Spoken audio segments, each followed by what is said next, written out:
Bapa, Putra, dan Roh Kudus. Amin. Allah Bapa di surga, Engkau menghendaki kami semua sampai mengenal Putramu Yesus Kristus dengan hati yang murni, dengan hati yang ikhlas, dengan hati yang lembut, sehingga kami mampu dan dimampukan untuk bukan hanya mendengar, tapi menjalankan dan menghayati sabda Putramu yang adalah benih yang Kau tanam dalam hati kami. Bantu kami ya Bapa dengan Roh Kudus-Mu dan Bunda Maria yang selalu mendoakan kami. Demi Kristus Tuhan dan pengantara kami. Amin. Saudaraku terkasih dalam Kristus, bacaan Injil hari ini bercerita tentang perumpamaan penabur. Sang penabur menaburkan benih di tanah yang subur dan menghasilkan berlimpah-limpah.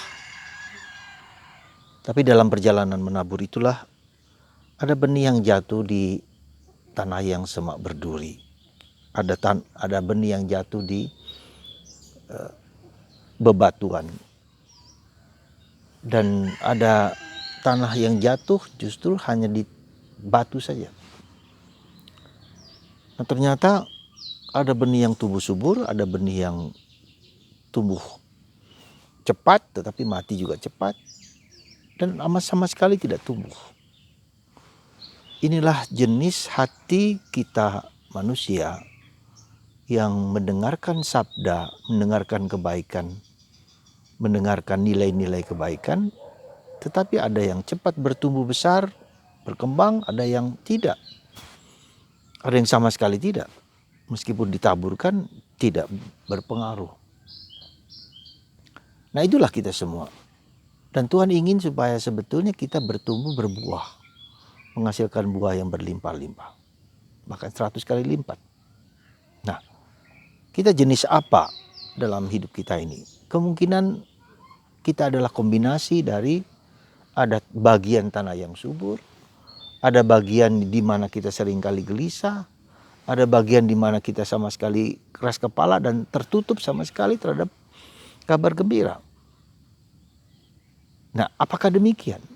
Mungkin kombinasi dari semua itu. Ada saat-saat kita terbuka, ada saat-saat kita tertutup, ada saat-saat kita sama sekali tidak mendengarkan dan tidak mau mendengarkan. Itulah, saudaraku terkasih, kita semua mau bertumbuh berkembang atau tidak. Tergantung kita sendiri yang mau menerima sabda itu dalam hati dan hidup kita. Nah, saudaraku terkasih dalam Kristus, Yesus mengatakan kalau kamu punya telinga untuk mendengar, mendengarkan. Dan ternyata ketika orang ada batu, ada duri, itu orang menjadi sulit mendengarkan. Dia punya dunianya sendiri, dia punya kesibukannya sendiri dengan batu, dengan duri yang meminta pemenuhan. Orang yang jadi punya dunia sendiri, bisa juga karena luka batin, karena juga bisa juga karena pengalaman-pengalaman traumatis di masa lalu. Dia sulit sekali mendengarkan apa yang dikatakan orang lain. Bahkan sulit juga mendengarkan batinnya sendiri. Ya, apa yang menjadi kerinduan hatinya, tetapi dia salah mendengarkan. Dan itu bisa terjadi. Banyak kali terjadi justru. Ya, di mana orang tidak mendengarkan apa yang menjadi kebutuhan paling dalam, tetapi mendengarkan apa yang di luar. Dan itu membuat seringkali orang jatuh, orang tersungkur, orang salah dan seterusnya. Karena dia tidak sesuai dengan apa yang batinnya yang dia harapkan. Nah, jadi saudaraku terkasih dalam Kristus, bagaimana demikian juga kalau kita punya hati yang subur, hati yang lembut, yang mau mendengarkan, ya, dan orang yang mendengarkan itu adalah orang yang tanahnya subur. Ya. Ketika ada kebaikan, dia mencoba mengeterapkan, mencoba menjalankannya, mencoba menghayatinya dan mencoba menghidupinya. Ya. Saudaraku terkasih dalam Kristus, di dunia sekarang ini, yang sekarang ini sulit sekali orang mendengarkan. Dan sulit sekali orang yang hening duduk diam untuk meditasi, untuk kontemplasi. Tidak mudah. Dan itu mengandaikan dan menandakan bahwa ada masih banyak begitu duri-duri, ada banyak dalam hati kita begitu banyak batu-batu yang meminta pemenuhan. Ada banyak luka-luka, ada banyak masa lalu kita yang penuh dendam, penuh marah, penuh kekecewaan, yang meminta jawaban, respons dari kita. Dan itulah yang seringkali membuat kita tidak menumbuhkan apa yang kita sebut dengan keutamaan dan kebijaksanaan. Orang bisa pandai, bisa macam-macam, bisa luar biasa, tetapi dia tidak, hakikat batin yang terdalam tidak didengarkan. Ya, jadi kepandaiannya itu tidak sebanding dengan karakter, dengan watak, dengan keutamaan. Ya. Maka banyak sekali orang jatuh, kita semua banyak jatuh karena kita hanya ingin popularitas, ingin sukses, ingin punya rumah yang hebat, yang luar biasa. Orang sebut sekarang dengan sultan. Ya tidak apa-apa, dia punya kemampuan-kemampuan yang seperti itu, tapi jangan lupa keutamaan dan kebijaksanaan batinnya tidak tumbuh dan berkembang. Ya. Jadi orang punya skill, kehebatan luar biasa, tetapi keutamaan, kebijaksanaan batinnya tidak digarap dengan baik. Dan itu menjadi kelemahan manusia zaman sekarang. Dengan teknologi yang luar biasa, tetapi bisa dalam arti teknologi itu dipakai untuk sesuatu yang jahat. Untuk menguasai orang lain, untuk menindas orang lain, dan seterusnya. Dan itu bisa terjadi. Ya. Teknologi komputer, ya, teknologi informasi begitu cepat berkembang, luar biasa, dengan 3, 4, 5 dimensi. Tapi tidak pernah dunia batin masuk ke dalam, di mana kebencian, kemarahan, kekecewaan, balas dendam, dominasi, ya, tidak tumbuh berkembang. Orang ingin supaya berada dalam kekuasaan dia. Dan itulah yang terjadi sekarang dengan negara superpower, ingin menguasai dunia, ingin menguasai alam semesta, dengan orang lain harus tunduk kepada dia dan seterusnya. Dan ini merupakan suatu kesombongan, keangkuhan secara komunal, secara bersama-sama. Mereka adalah dikdaya besar, jaya, mulia, tapi tidak tumbuh dalam kebijaksanaan, keutamaan batinnya. Nah, saudaraku terkasih, salah satu indikasinya saya mengatakan kenapa, itu keheningan dan kesunyian. Ketika orang belajar dan bisa hening dan sunyi, ya, dia bisa mendengarkan apa yang dalam batinnya, tapi juga dia bisa mendengarkan apa yang menjadi kehendak Tuhan dalam hidupnya. Ya.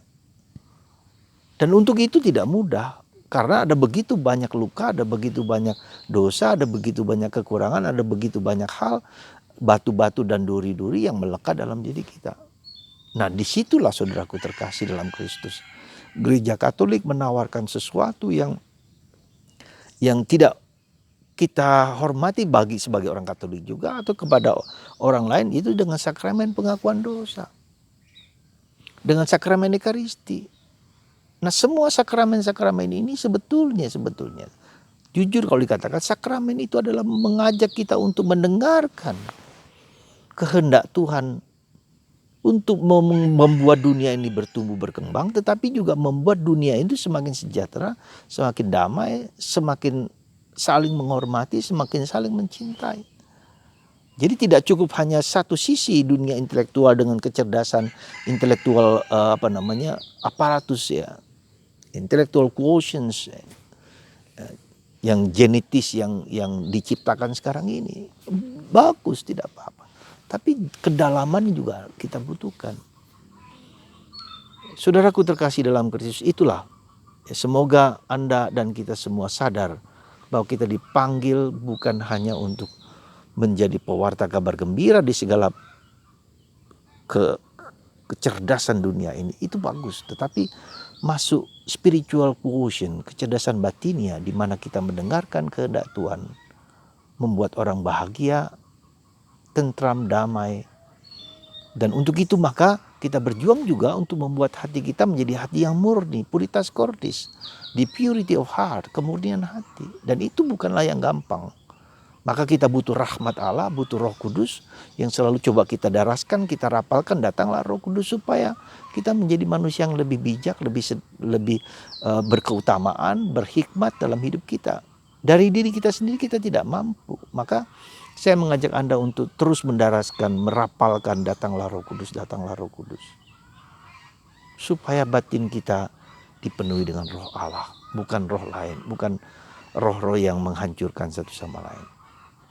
Semoga hidup kita berbuah 100 kali lipat, bukan hanya dalam hal-hal kepandaian intelektual, tetapi kecerdasan batin, keutamaan. Dan kita dipanggil untuk memurnikan batin kita, supaya kita bisa tenang. Maka disebut requiescat in pace. Semoga ia beristirahat dalam damai. Beristirahat dalam ada kedamaian di situ. Ada kekuatan, ada ketenangan yang berasal dari Tuhan sendiri. Dan kita damai. Lalu terjadi harmonis di dalam keluarga. Dalam harmoni dengan diriku sendiri, harmoni dengan orang lain, dengan keluarga, dengan siapapun. Mari kita menciptakan harmoni dalam diri kita, menerima batu, menerima luka, menerima segala yang positif negatif dalam diri kita sebagai ciptaan Allah. Dan membagikan kepada orang lain.